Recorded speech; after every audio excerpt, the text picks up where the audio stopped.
Hi, you're watching Velo News TV. We're here at the start of Stage 12 with Garmin Chipotle's Julian Dean for another day of the Video Rider Diary. Obviously, the story of the moment. You're parked right next to the Sonia Duval bus. Tell us what you just saw out the window. Yeah, breaking news, man. We just heard this morning that Rico is positive. So I guess, the knife goes in, gets turned one more time to cycling. So, we just saw a huge kerfuffle going on here, the bus beside us, as the police came and escorted him away. Yeah, obviously Garmin Chipotle is known for being a team that has an internal testing program. They espouse values that are the exact opposite of sort of the old school, where you're pressured not to dope, and you'll be fired if you ever test positive. Talk a little bit about being a part of that program, having your blood drawn, and then finding out that you're still riding with guys who are trying to cheat the system. Yeah, I don't really think too much about what other guys are doing. We're here, we've got our own way, our own system of doing things, and to be part of this team, you have to abide by that system. So we know what we're about. We don't really think too much what other guys are doing, and that's just how we roll. Not even when Rico and Van der Velde are both in the top 10 on the GC. Here's a guy who could potentially bump Christian off the podium.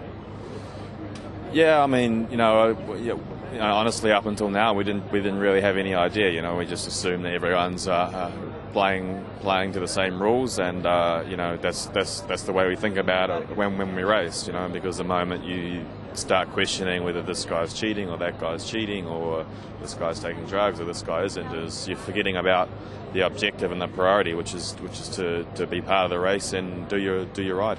One more question on this topic, and we'll move on to something else. But on a personal level, for you, it's got to take a little bit of the fun out of the job. I remember talking once with Chris Baldwin, an American rider, and he said, you work so hard to try to win a race, and then if you do win a race, you immediately become suspect, and everything you've worked for kind of comes back in your face a little bit, because as soon as somebody starts winning, they become suspect.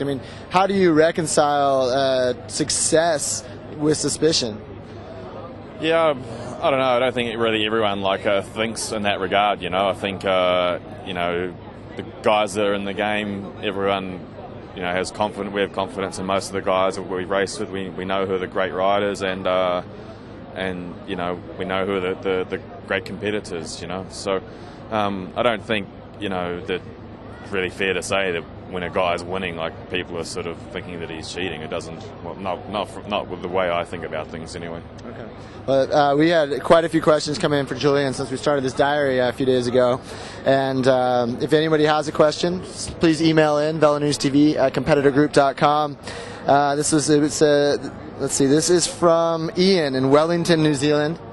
He says, hello from New Zealand. It would be fantastic if a Kiwi won a stage in this Tour de France. Please ask Julian if he's tempted to get into a breakaway, as this year there seems little opportunity for bunch sprints. Is the whole Garmin team riding for Van der Velde now? Yeah, you're dead right. We haven't, the sprinters have been a little bit ripped off in this Tour de France. We haven't had a huge amount of sprints compared to what we would normally expect. In the coming days, there are definitely breakaways, and what we're sort of planning is the guys getting all of us from the team, except for Christian, in the beginning stages, will run with the breakaways for a little bit and see if we can pop someone in it, me included. And then if we can get out the road with one of us and take a stage win or a stage place, that's always good. But if we don't make the breakaway, then obviously we come back and we're right on Christian's side the whole day. But really, protecting Christian now is our number one priority.